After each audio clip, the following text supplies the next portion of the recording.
다윗이 왕궁에서 평안한 삶을 누릴 때 성전 건축의 소원을 품었습니다. 하나님을 위해서 성전을 건축하려는 다윗의 마음은 귀한 거죠.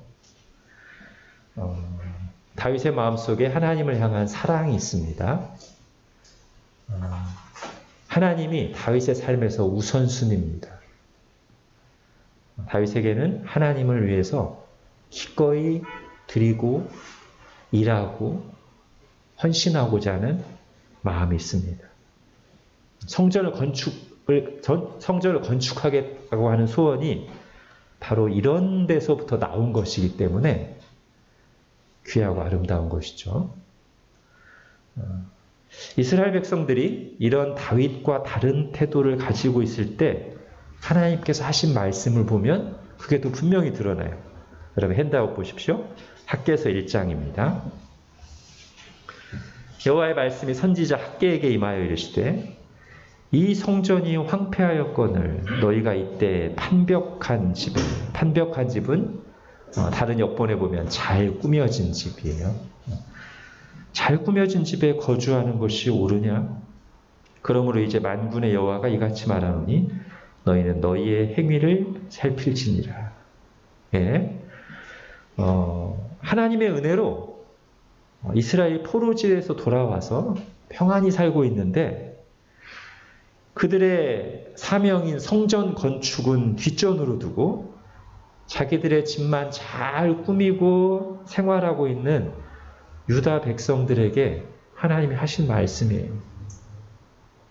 하나님을 향한 사랑과 헌신, 우선순위가 무너져 있는 하나님의 백성들을 책망하시는 거죠.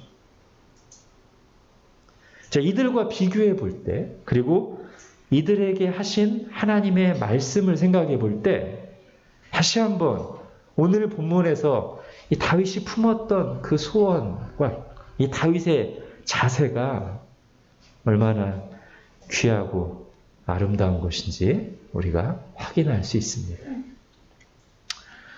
그런데 이제 오늘 본문에서 우리가 그것보다 더 주목해야 될 게 있어요.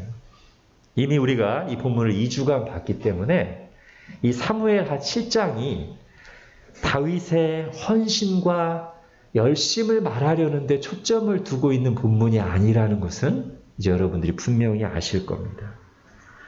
하나님께서는 다윗의 이 소원, 마음은 기쁘게 받으셨지만 성전을 건축하겠다는 그의 계획을 승인하지는 않으셨어요.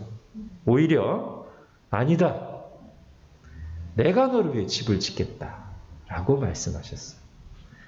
자, 오늘은 바로 그 집에 대해서 생각해 보려고 합니다. 다윗이 짓고자 했던 하나님의 집. 그런 다윗의 계획을 막으시면서 하나님께서 친히 세우시겠다고 하신 집, 성전에 대해서 오늘 생각해 보겠습니다. 자, 성전의 시작을 알려면 일단 출애굽기로 거슬러 올라가야 돼요. 하나님께서는 이스라엘을 애굽에서 건져내신 뒤에 어디로 인도하시죠? 신의 산이라는 곳으로 인도하세요. 제일 먼저 모세를 불렀던 곳이죠. 신의 산으로 인도하셔서 거기서 한 10달 정도를 머무르게 하시면서 이제 이 이스라엘을 하나님의 백성으로 살게 하기 위한 3가지 중요한 일을 진행하십니다. 첫 번째는 언약을 체결하세요. 왕이신 하나님과 하나님의 백성인 이스라엘의 언약 체결. 이게 보통 어떤 말로 성경에서 많이 나오냐면 나는 너의 하나님이 되고 너희는 내 백성이 되리라. 언약을 체결해요. 두 번째는 이제 하나님의 백성이 된 또는 되기로 한 그들에게 이제 내 나라, 하나님이 왕인 나라에서 지켜야 될 법을 선포하십니다. 나라에는 법이 있어야 되죠, 그죠? 하나님 백성들의 삶의 기준이 되는 율법, 10계명을 비롯한 율법을 주세요. 자, 그리고 3번째가 뭐냐면 성막을 건축하게 하십니다. 여러분, 이 성막과 관련된 내용이 출애굽기 뒷부분에서 사실 가장 많은 분량을 차지합니다. 출애굽기 25장부터 40장까지가 거의 대부분이 성막에 관한 내용이고요.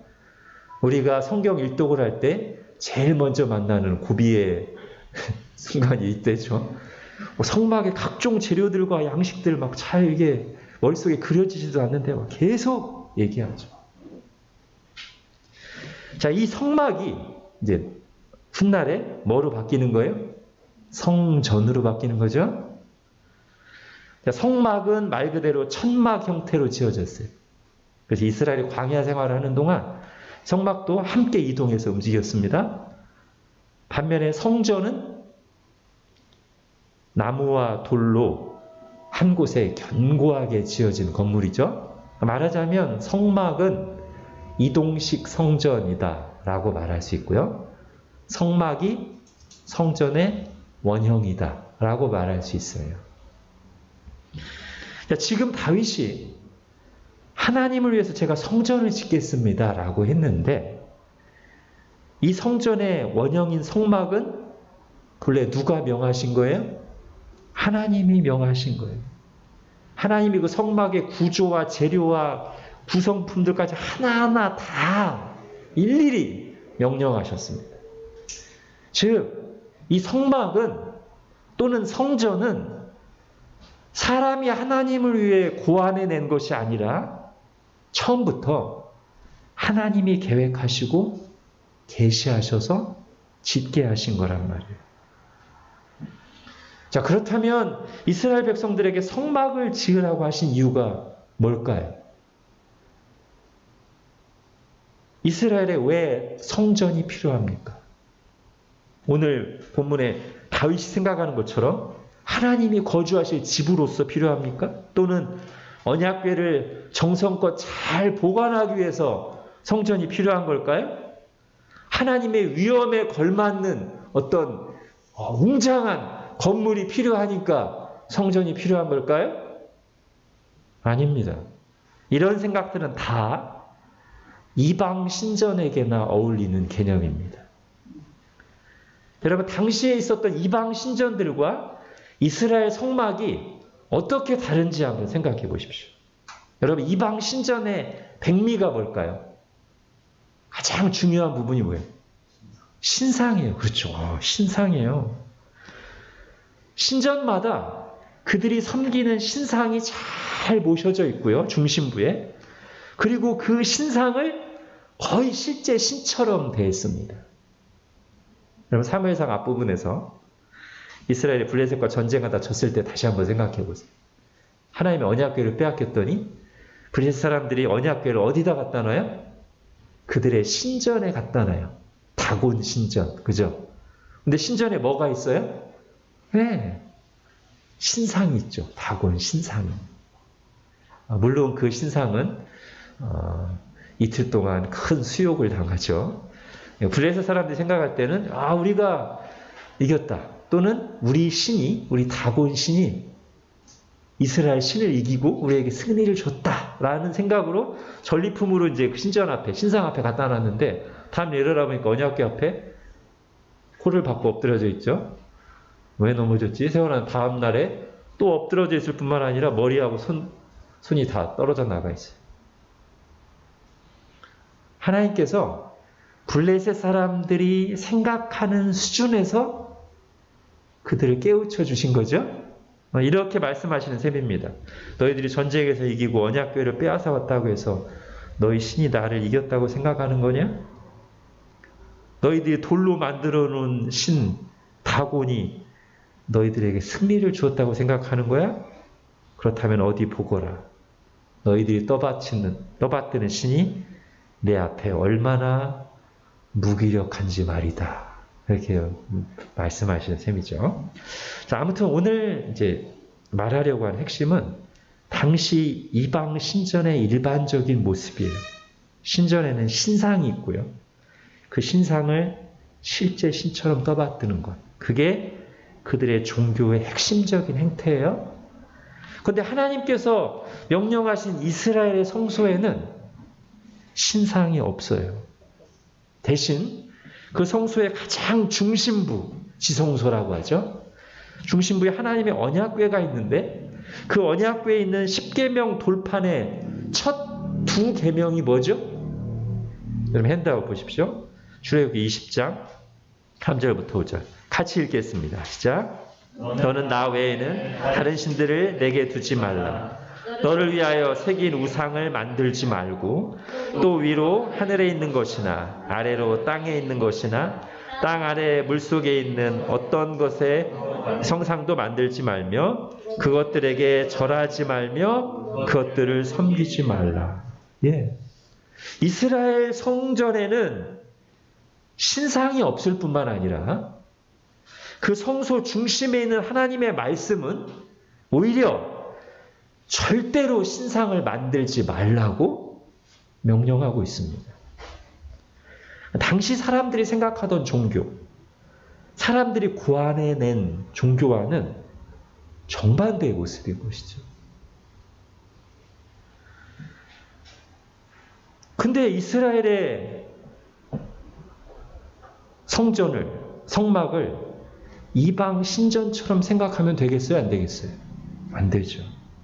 이스라엘의 성막은 하나님을 잘 모셔두는 집이 아닙니다.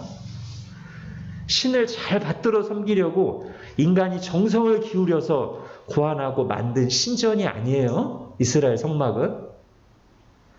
하나님이 직접 그 구조와 형태와 구성품들을 하나하나 계시해 주시면서 만들라고 하신 거예요. 근데 하나님은 온 땅에 충만한 분이시고 이방 신들처럼 신상의 형태로 신전에 계실 것도 아닌데 왜 성막을 만들라고 하셨을까요?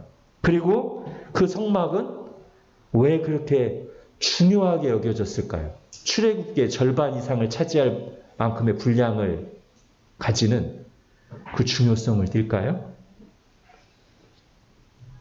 하나님께서 이 성막을 통해서, 이 성전을 통해서 이스라엘에게 그리고 지금 우리에게 가르쳐주고자 하시는 중요한 진리가 있기 때문이에요. 다시 출애굽 당시로 돌아가서 생각해 볼게요. 하나님 이스라엘을 건져내시고 시내산에서 세 가지를 행하셨다고 했어요. 첫 번째 언약 맺기, 두 번째는 율법 수여, 그 다음에 성막 건축이에요. 여러분 우리 생각에는 어떤 나라가 형성되고 기틀을 놓을 때 앞에 두 가지만 있으면 다 한 것 같아요. 일단 언약을 체결하고 어떻게 살아갈 것인지 법령을 딱 정비하거나 기준을 정하는 것. 그러면 딱 된 것 같아요. 그런데 성경은 그 두 가지로 끝나는 게 아니라 이 세 번째 것을 앞에 것보다 훨씬 더 많은 분량을 둬서 비중 있게 기록하고 있어요. 도대체 성막에서 이루어지는 일이 뭔데요? 여러분 성막에서 무슨 일이 일어납니까? 매일, 매주, 매달, 매년 성막에서 이루어지는 일이 뭐예요? 피 흘리는 제사예요. 성막에서 일하는 제사장들이 늘 하는 일이 그 일이에요. 피 흘리는 제사를 드리는 것. 왜 그렇습니까? 죄 문제를 해결하기 위해서요. 즉 하나님의 백성된 이스라엘이 죄를 용서받고 하나님과의 관계를 회복하기 위해서 피 흘림의 제사가 필요하다는 거예요. 대속의 제사가 필요하다는 거예요. 그것이 이루어지는 곳이 성막입니다. 여러분 만일 하나님께서 이스라엘과 언약을 맺으시고 율법만 주셨다고 생각해 보세요. 율법만 주시고 성막은 없었다면 이스라엘 어떻게 됐을까요? 다시 말해서 어떻게 살아야 되는지 바른 길만 가르쳐 주시고 그렇게 살지 못해 실패하고 넘어지는 이들이 용서받고 회복되는 길을 주지 않으셨다면 어떻게 되었을까요? 생각만 해도 끔찍하죠. 이스라엘은 소망이 없었을 겁니다. 하나님 주신 율법에 문제가 있어서가 아니에요. 율법은 완전합니다. 선합니다. 근데 그 율법대로 살아야 될 사람에게 문제가 있어요. 사람이 고장나 있어서 그 선한 법대로, 그 선한 매뉴얼대로 살질 못해요. 사실 율법은 사랑의 법이에요. 그죠? 예수님이 십계명, 율법을 어떻게 쫙 압축해서 정리하셨죠? 하나님을 사랑하라. 내 이웃을 네 몸과 같이 사랑하라. 예, 말 그대로 사랑의 법입니다. 사랑하라는 법이 율법이에요. 하나님의 본성이 사랑이시기 때문에 그분의 본성으로부터 나오는 법, 곧 사랑의 율법을 당신의 백성들에게 주신 거예요.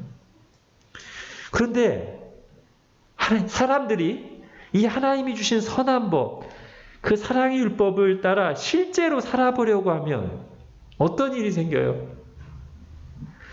이 율법의 거울을 적당히 가리거나 회피하지 않고 그 앞에 있는 그대로 정직하게 서면 그 율법의 거울 앞에 우리의 죄와 연약함이 적나라하게 드러나요. 여러분, 왜 사랑의 법 앞에서 우리의 죄와 연약함이 드러날까요? 우리가 사랑 없는 죄인들이기 때문에 그렇습니다. 사랑받기는 간절히 원하지만, 사랑 노래를 좋아하고 부르지만, 사랑을 실천하는 데 있어서는 너무나 연약한 자들이기 때문에 얘를 찾으려고 멀리 갈 필요 없습니다. 우리가 사랑해서 결혼한 아내와 남편, 가장 가까이 있고 사랑해야 될 가족들, 부모, 자녀, 오빠, 동생을 대하면서 우리의 자기중심적인 태도와 이기심과 연약함이 여실히 드러나지 않습니까? 회사 사람들이나 고객을 상대할 때는 말할 것도 없고요. 우리는 사랑은 좋아하지만 우리가 지켜야 될 사랑의 법은 부담스러워합니다. 우리가 하나님의 율법을 부담스러워하는 근본적인 이유는 율법에 문제가 있어서가 아니라, 율법을 주신 하나님께 문제가 있어서도 아니라, 그 율법대로 살 수 없는 우리의 죄와 연약함 때문입니다. 교만과 미움과 탐심과 시기 질투와 자기 사랑과 음란함과 거짓과 이런 것들이 율법을 통해 더 선명하게 드러나고 우리의 죄인됨을 고발하기 때문이죠. 성경이 이렇게 말합니다. 그러므로 율법의 행위로 그의 앞에 의롭다 하심을 얻을 육체가 없나니 율법으로는 죄를 깨달음이니라. 내가 죄인임을 깨닫는다는 것. 근데 하나님께서 이스라엘 백성과 언약을 맺으시고 율법만 주시고 끝나면 이스라엘이 어떻게 살 수 있습니까? 그 율법을 통해 내가 죄인임을 깨달았는데 그 다음엔 어떻게 해야 돼요? 성막을 주신 이유가 여기 있습니다. 율법을 온전히 지키며 살아갈 수 없는 죄인된 나약한 인간이기 때문에 성막이 필요해요. 율법대로 살지 못한 죄를 용서받고 다시 하나님과의 관계를 회복할 수 있게 해주는 성막이 필요합니다. 아담 이후의 모든 인간에게는 죄의 용서와 회복시키시는 은혜가 반드시 필요합니다. 여러분, 이러한 성막의 존재 목적은 그 구조에서도 잘 나타나는데요. 간단히만 보면 아까도 말씀드렸지만 하나님이 임재하시는 그 성막, 성전의 중심부에 나가기 위해서 반드시 뭐를 거쳐야 돼요? 피 흘림의 제사가 있어야 돼요. 자, 그리고 나서도 이제 그 지성소, 하나님이 임재하시고 하나님 대면하는 그 지성소에 나가려고 하는데 그 앞에 뭐가 딱 가로막혀 있어요? 휘장이라는, 말하자면 두꺼운 커튼이 하나님을 만나는 그 장소, 하나님이 임재하신 그 장소 앞을 딱 막고 있어요. 간단히 정리해서 말하면 하나님께서 이런 구조에 이런 일이 행하여지는 이 성막을 주신 이유는 이스라엘에게 두 가지 중요한 진리를 가르치시기 위해서요. 첫 번째, 이스라엘 백성들이 하나님께 나아가고 하나님을 만나고 교제하기 위해서는 반드시 죄의 용서를 위한 피 흘림의 제사, 대속의 제사가 필요하다. 두 번째, 그런데 성막 또는 성전이 있던 그 시대에는 아직 사람이, 죄인이 하나님께 나아갈 수 있는 길이 열리지 않았다. 휘장이 그걸 다 보여주는 거예요. 그래서 이 성소에 대해서 가장 잘 해설해주고 있는 신약성경 히브리서에서 이 부분을 이렇게 정리해서 말합니다. 여러분 핸드아웃 히브리서 9장 7, 8절 같이 읽겠습니다. 시작. 오직 둘째 장막은 대제사장이 홀로 1년에 한 번 들어가되 자기와 백성의 허물을 위하여 드리는 피 없이는 아니하나니 성령이 이로써 보이신 것은 첫 장막이 서 있을 동안에는 성소에 들어가는 길이 아직 나타나지 아니한 것이라. 예. 다윗은 지금 이 성막을 나무와 돌로 또 금으로 이렇게 칠해서 더 웅장하게 화려하게 성전으로 만들려고 했는데, 리모델링 하려고 했는데, 이 성막을 주신 하나님의 본래 뜻은 지금 방금 말한 이 두 가지란 말이에요. 여러분, 하나님을 위해서 건물 성전을 짓는 것보다 이 성전, 이 성막을 통해 가르치고자 하신 하나님의 뜻을 아는 것이 훨씬 중요합니다. 하나님은 지금 다시 한번 이 다윗 언약을 통해서 원래 성막을 통해서 우리에게 말씀하고자 하셨던 바를 언약의 형태로 다시 한번 계시해 주시는 거예요. 다윗은 하나님을 위해 웅장한 성전을 짓겠다고 했지만 하나님께서는 처음 성막을 계시하실 때부터 가지고 계셨던 구원 계획을 장차 다윗의 후손을 통해서 이루실 것임을 이 다윗 언약에서 다시금 분명하게 말씀하시는 거예요. 자, 성막에서 우리 한 가지 더 살펴볼 게 있습니다. 이 성막에 또는 이 성전에 하나님이 임재하실 때 어떤 일이 일어나냐면 하나님의 영광이 가득합니다.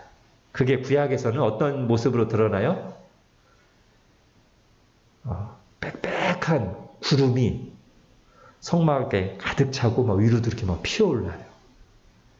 보통 이걸 이제 쉐키나의 구름이라고 합니다. 이게 쉐키나가 임재 뭐 그런 뜻이에요. 하나님의 어떤 가시적인 임재, 하나님의 영광이 눈으로 드러날 때 이제 쉐키나라고 하는데, 그래서 그 구름을 이제 쉐키나의 구름이라고 해요. 이게 구약에서 하나님의 영광이 성전에 가득할 때의 모습입니다. 자, 먼저 성막이, 모세 때 성막이 완공되었을 때 모습을 성경이 이렇게 기록해요. 여러분 출애굽기 40장 보십시오. 출애굽기 40장 34, 35절 시작. 구름이 회막에 덮이고 여호와의 영광이 성막에 충만하매 모세가 회막에 들어갈 수 없었으니 이는 구름이 회막 위에 덮이고 여호와의 영광이 성막에 충만함이었으며. 예. 여기서 주목할 것이 있어요. 하나님이 임재하셔서 하나님의 영광이 충만할 때 사람이 감히 거기 접근할 수 없었다는 거예요. 심지어 누구조차도, 모세조차도 하나님의 영광이 가득할 때는 그 성막에 다가갈 수가 없었어요. 들어갈 수가 없었어요. 이것은 앞에서 말했던 바 이 성막을 통해 하나님이 가르쳐주고자 하셨던 진리와 연관되는 거죠. 즉 이 성막이 있던 시대, 이 성전이 있던 시대에는 죄인이 영광의 하나님께 나아갈 길이 아직 열리지 않았다는 거예요. 자, 이제 시간이 흘러서 이 성막이 성전으로 바뀌었을 때도 똑같은 내용이 성경에 기록되어 있습니다.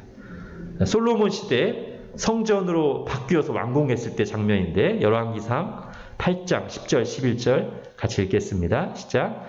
제사장이 성소에서 나올 때 구름이 여호와의 성전에 가득하매 제사장이 그 구름으로 말미암아 능히 서서 섬기지 못하였으니 이는 여호와의 영광이 여호와의 성전에 가득함이었더라. 예. 지금 모세만 제사장으로 바뀌고 성막만 성전으로 바뀌었지 내용은 똑같아요. 그죠? 그리고 구약에서 이렇게 이미지로 보여주는 이 진리를, 이 의미를 잘 설명해주는 로마서 9절이 있습니다. 로마서 3장 23절. 모든 사람이 죄를 범하였음에 하나님의 영광에 이르지 못하더니. 자, 이제 지금까지 살펴본 이 성막, 성전에 대한 이런 이해를 가지고 예수님과 연결해 보겠습니다. 여러분, 방금 들었던 내용들 이렇게 잘 생각해 보시면 이 성막의 구조, 그리고 거기에 하나님이 임재하시고 하나님의 영광이 가득했던 이 성막, 성전을 생각하면 예수님의 성육신이 떠오를 수 있어요. 성막과 예수님의 성육신 사이에 어떤 공통점이 있습니까? 일단 간단하게 세 가지를 찾을 수 있어요. 첫 번째는 자, 성소 중심부에 뭐가 있어요? 언약궤. 그 언약궤 10계명, 하나님의 말씀이 들어있잖아요. 그죠? 우리 성육신하신 예수님을 말씀이 육신이 됐다고 하죠. 두 번째, 그 성전, 성막은 하나님이 임재하셔서 그들의 백성과 함께 하심을 보여주는 건데요. 예수님의 성육신은 하나님이 우리 가운데 임하셔서 우리와 함께 계신다는 거죠. 세 번째로 지금 성막과 성전에 하나님이 임재하실 때 하나님의 영광이 가득했어요. 예수님은 하나님의 충만한 영광을 드러내시는 분입니다. 자, 특히 지금 이 세 가지 내용을 다 담고 있으면서 예수님의 성육신을 의도적으로 성막과 연결하고 있는 중요한 구절이 있습니다. 요한복음 1장 14절입니다. 같이 읽을게요. 시작. 말씀이 육신이 되어 우리 가운데 거하심에 우리가 그의 영광을 보니 아버지의 독생자의 영광이요 은혜와 진리가 충만하더라. 예, 특히 여기 나오는 표현에 주목할 필요가 있습니다. 우리 가운데 거하심에, 여기 나오는 이 거하심에라고 번역된 단어가 헬라어로 스케노인데요. 본래 장막을 치다라는 뜻입니다.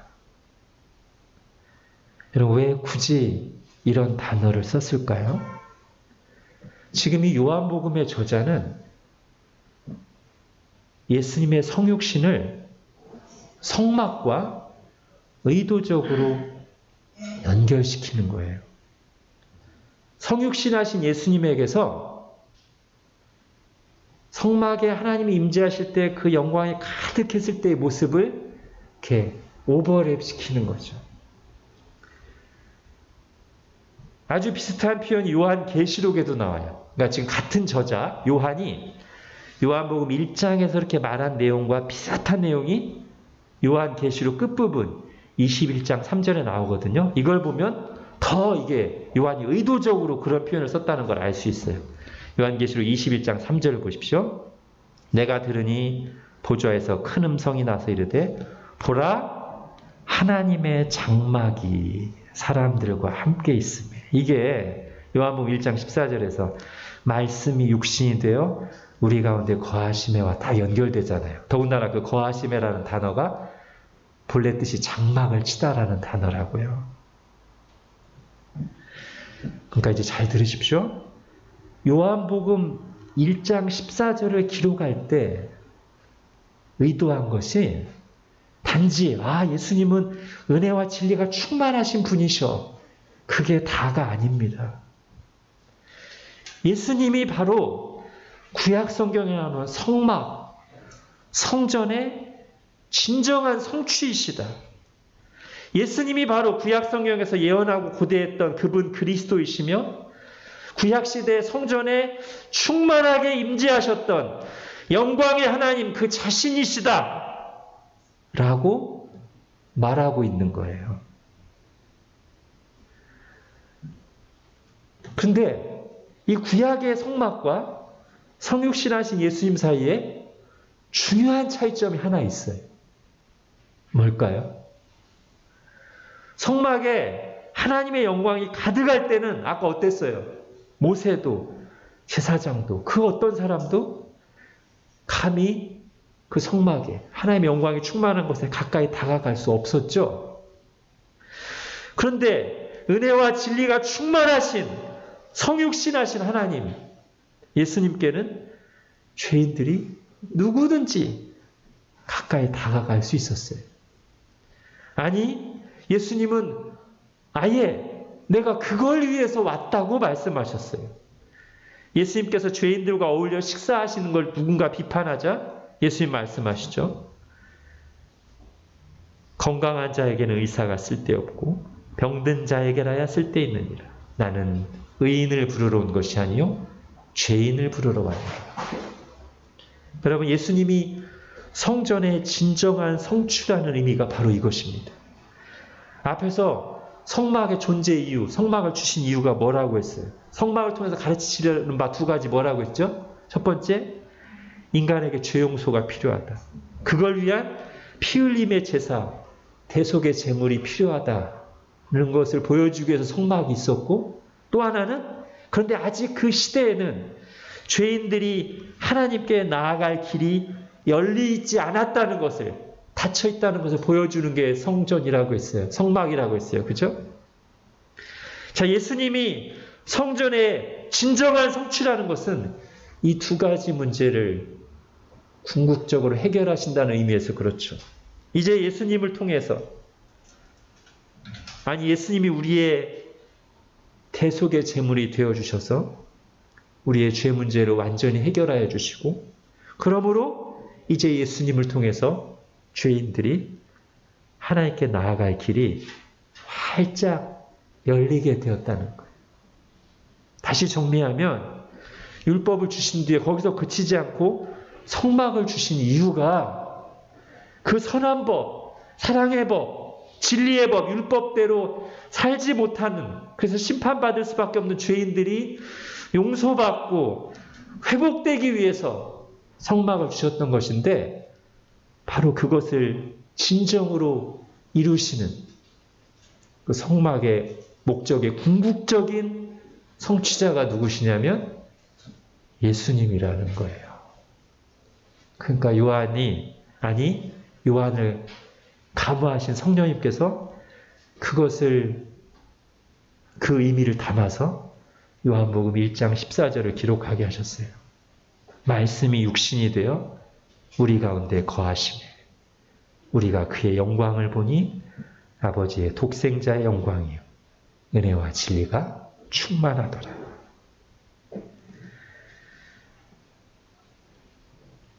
그래서 예수님께서 십자가 달려 죽으실 때, 즉 예수님의 몸이 십자가에서 우리 죄 때문에 찢기고 상하실 때 성전 안에서 어떤 일이 일어나요? 오랜 세월 지성소로 나가는 길을 가로막고 있던 휘장이 위에서부터 아래로 찢어지죠.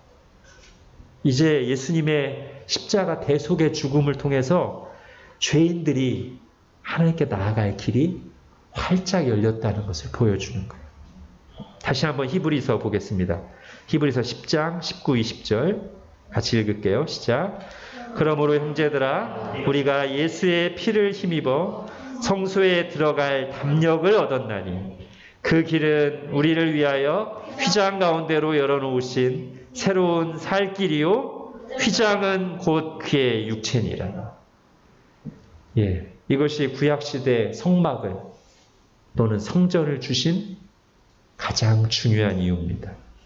다시 말하면 하나님께 나아가는 길을 막고 있던 그 성소의 휘장은 결국 때가 되면 찢기 위해서 만들어 놓으신 거예요. 예수님이 오신 이유도 똑같아요. 예수님이 성육신하신 이유, 인간이 되신 이유도, 가장 중요한 이유도 찢기시기 위해서입니다.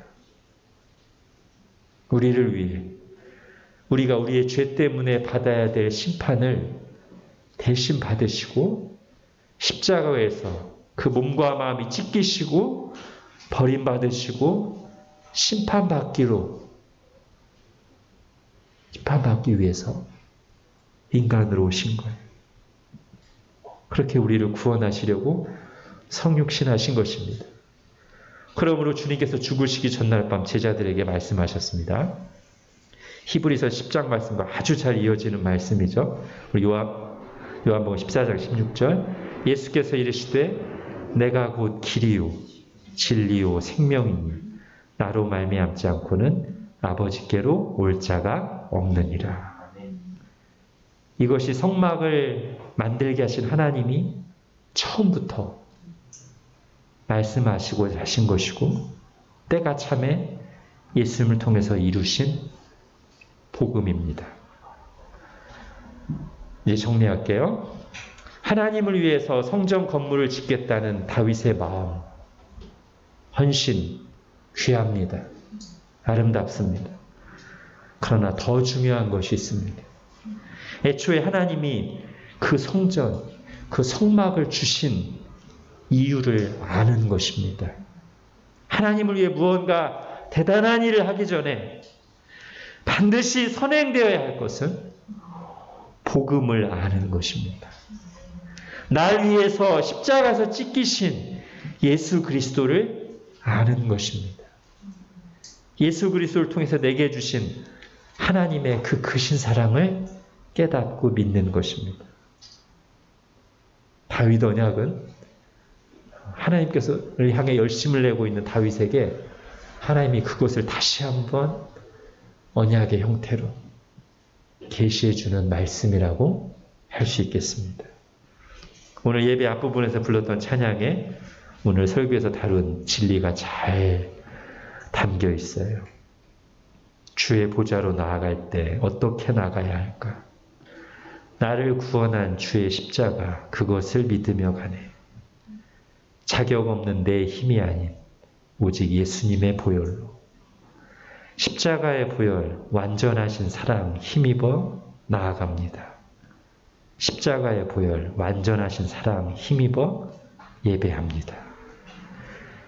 이것이 구원받은 신자의 고백이고 이것이 평생 예배할 때마다 주님의 일을 할 때마다 우리의 마음과 입에서 울려 퍼져야 할 은혜의 찬송입니다.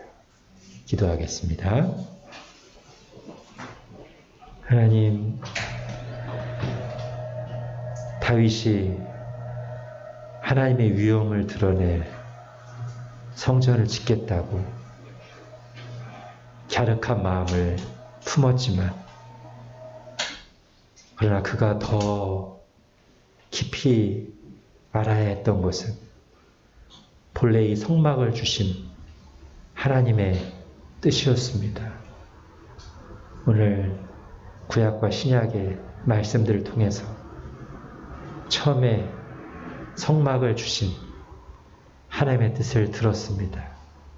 예수님이 성전의 진정한 성취이시고 이 성막을 통해서 주시고자 하셨던 은혜를 참으로 우리에게 가져다 주신 분임을 다시 한번 들었습니다. 하나님, 우리가 이제 주님의 몸된 성전이 되어 성전을 건축해 나갈 때 이렇게 우리를 위해 십자가에서 자기 일을 찢기도록 내어주시고 하나님께 나아가는 길을 활짝 열어주셔서 구원받고 하나님 나라 백성이 되게 하신 이 은혜, 하나님의 이 사랑을 마음의 중심에 믿고 그것을 붙들며 행하는 저희들 되게 하여 주옵소서. 예수님의 이름으로 기도합니다. 아멘.